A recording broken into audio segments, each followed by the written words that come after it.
뒷담화를 삼가라. 활의 서합. 뒷담화는 감옥을 사용하는 것이 이롭고 형통하다. 요즘에는 말로써 작은 악을 조금씩 쌓는 이들이 너무 많다. 주역에서는 말로 저지른 잘못을 엄벌해야 한다고 가르친다. 이 가르침에 해당하는 궤가 바로 서합궤이다. 상을 보면 3개의 양효와 3개의 음효가 위아래로 섞여서 이루어진 궤이다. 아래는 진궤이고 위는 리궤로 이뤄진 궤다. 서합에서는 이로 깨문다는 의미이고 합은 합한다는 의미다. 즉 서합은 깨물어 섞인다라는 뜻이다.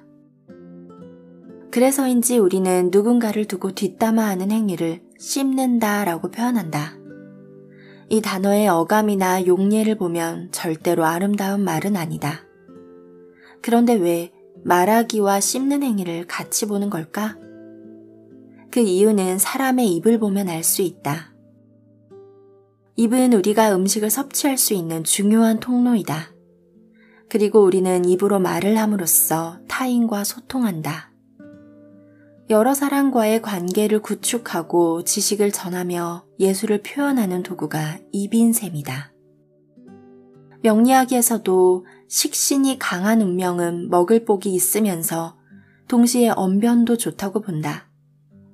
또 프로이트는 심리성적 발달의 첫 단계를 구순기라고 이름을 붙였다. 0에서 2세의 유아가 입과 구강을 자극함으로써 만족을 얻고 입으로 소리를 내면서 세상을 경험한다. 프로이트 이론에 따르면 이 기간에 성적 쾌락의 장소는 구강이고 그래서 유아가 젖을 빠는 행위에서 강한 만족감을 얻는다고 설명한다. 보통 구순기에 자아 개념이 발달한다고 보는데 한마디로 인간이 자아를 지각할 수 있는 행위가 전부 입을 통해서 이뤄진다고 볼 수 있다. 그런데 이 중요한 입이 형체 없는 말로 사람을 죽일 수도 있는 무서운 흉기가 되기도 한다. 뾰족하고 날카로운 말은 잘못하는 사람에게 일침을 가할 때 쓴다고 하는데 잘하고 못한 것은 누가 가리는가?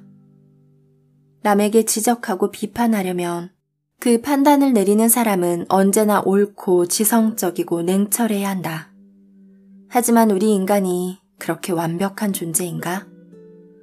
그보다는 너와 나와 생각이 다르니까 함부로 깎아내리고 나와 생각이 맞지 않으면 함부로 입을 놀려서 헐뜯는 일이 더 많다. 세상에 이토록 많은 사람이 살고 있는데 저마다의 가치관으로 남을 씹고 그로 인해서 다툼이 벌어지면 어떻게 될까? 그야말로 아수라장이 될 것이다.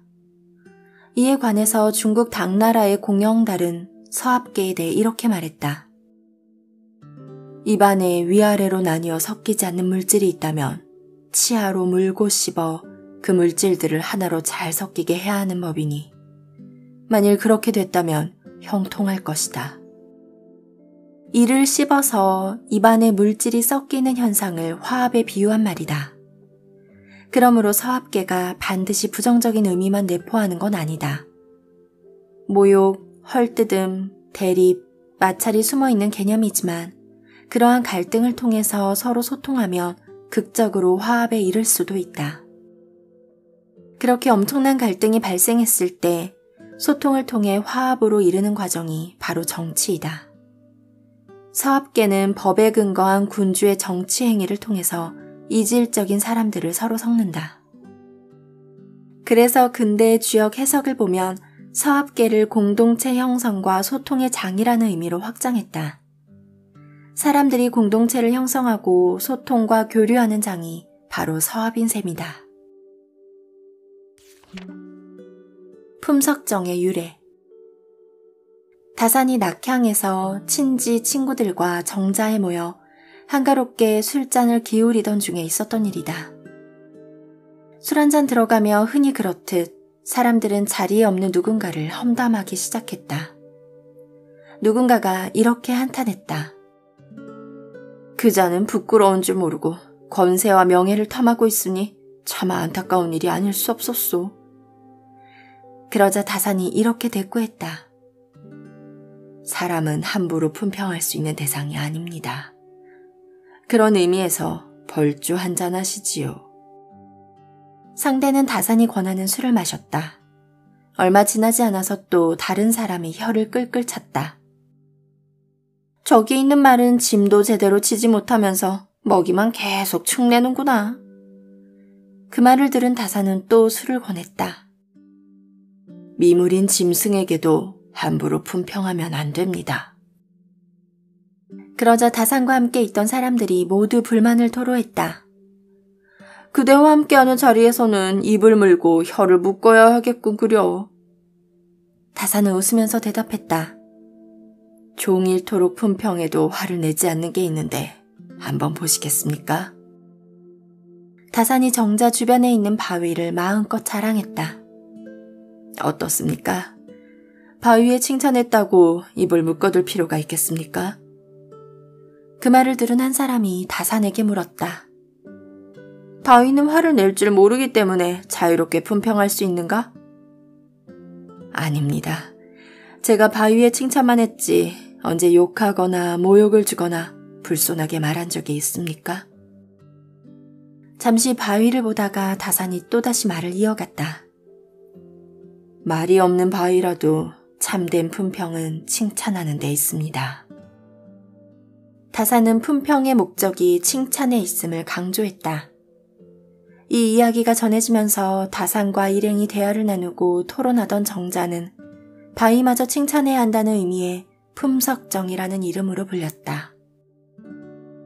남을 평가하는 것은 참으로 쓸모없는 일입니다. 그런데도 사람들은 남들을 평가하느라 많은 시간을 허비하고 있으니 얼마나 안타까운 일인지 모르겠습니다. 다산의 이 말은 오늘날 우리에게 큰 가르침을 준다. 우리가 흔히 남을 평가할 때 칭찬보다는 폄하, 멸시가 주를 이룬다. 다산의 시각으로 보면 이는 참으로 쓸데없는 일이다.